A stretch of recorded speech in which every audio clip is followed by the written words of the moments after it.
Hi everyone, welcome back. Before we dive into the second part of this training, I really want to explore that first exercise that I shared with you beyond the physical. So if you haven't had a chance to play around with that one yet, pause this video, go back, give it a try. I want you to be able to fully receive as we move forward through this training. So, thinking about that first exercise, did you have any pain or discomfort when you were working through it? Did you feel general stiffness where your shoulder blades weren't moving well? If that's true, what emotions or thoughts were part of that exercise? Did you have negativity directly towards your shoulder? Do you have ideas and thoughts and feelings about how you are as an athlete or a mover? Now, if you're sitting there thinking, no, Paige, I had a car accident and that's why my shoulder blades don't move, I want to be really clear that I am not discrediting physical pain as an emotional event. However, if you went back and did that exercise, your car accident story is an enormous story that's having a very large impact on your physical. So it's really important to get clear and honor what we feel, what stories are running, because they actually just run subconsciously after a while, and that creates a vibrational pattern that then creates a physical event.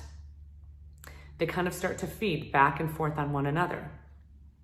So go back and do that first exercise again and really connect. What are you thinking? What are you feeling? What stories are running behind the scenes when you're moving? This is going to allow you to create a powerful intention, both to move through the remainder of this training and to take into your daily practice. So go back and give this a try. I'll see you on the other side. I can't wait to show you the next part. For this exercise, there are 3 considerations to keep in mind. Number 1, Pac-Man. It's important when moving the arm inside of the shoulder joint that you don't push the joint into pain or discomfort. So what do?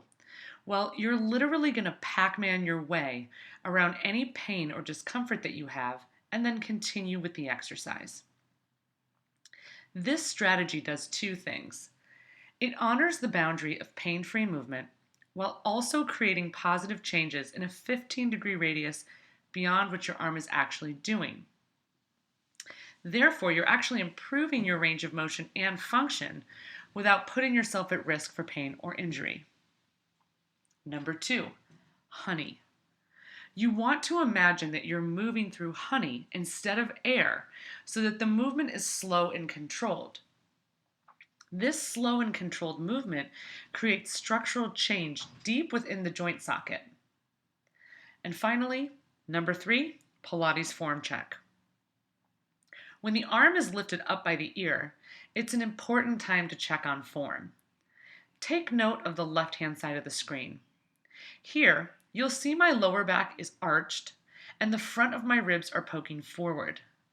This is a seriously compromised position, both for the lower back and the shoulder. If I'm putting something away above my head, or I'm involved in any sort of activity where I'm lifting weight over my head, I don't actually have the range of motion needed to perform the activity safely. Take a look at the image on the right-hand side of the screen. This is the correct form. I maintain my low back, which means my abdominals are still engaged. My ribs are pulled back and my arm is only lifted high enough that center, that core, does not break apart. Let's begin. You'll start standing with your feet hip-width distance apart. Squeeze your seat, pack in your abs, and make fists out of your hands. Turn the right palm to face the ceiling, keeping that hand open throughout the exercise. Lift that arm, crossing the midline of your body, all the way up towards the ceiling until you lock out. Imagine that there's an X on your bicep. Turn that X away from you so that you're internally rotating the arm in the socket. From there, you'll reach the arm behind you as far as you can. As your arm begins to lower, you continue to turn that arm in so that the back of your hand touches your hip. Let's reverse. You'll lift the arm directly behind you. You'll naturally lock out. Rotate that X that's on your bicep upward towards the ceiling.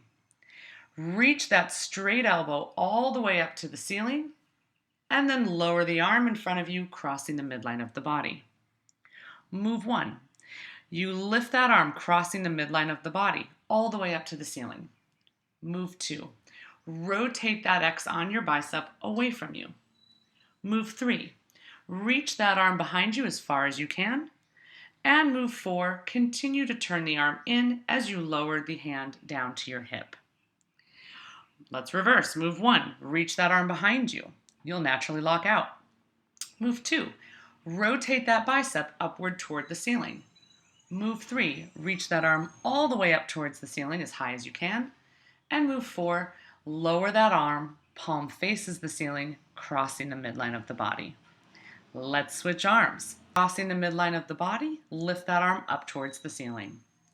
Turn that X that's on your bicep away from you. Reach that arm behind you as far as you can, and as the arm lowers, continue to turn it in, palm is touching the hip. Reverse. Lift that arm behind you. You'll naturally lock out. Rotate the X that's on your bicep upward towards the ceiling. Reach that arm all the way up to the ceiling, and as you lower the arm, the palm faces the ceiling, you cross the midline of the body. Last time, move 1. You reach that arm over the midline of the body, reaching that arm up to the ceiling.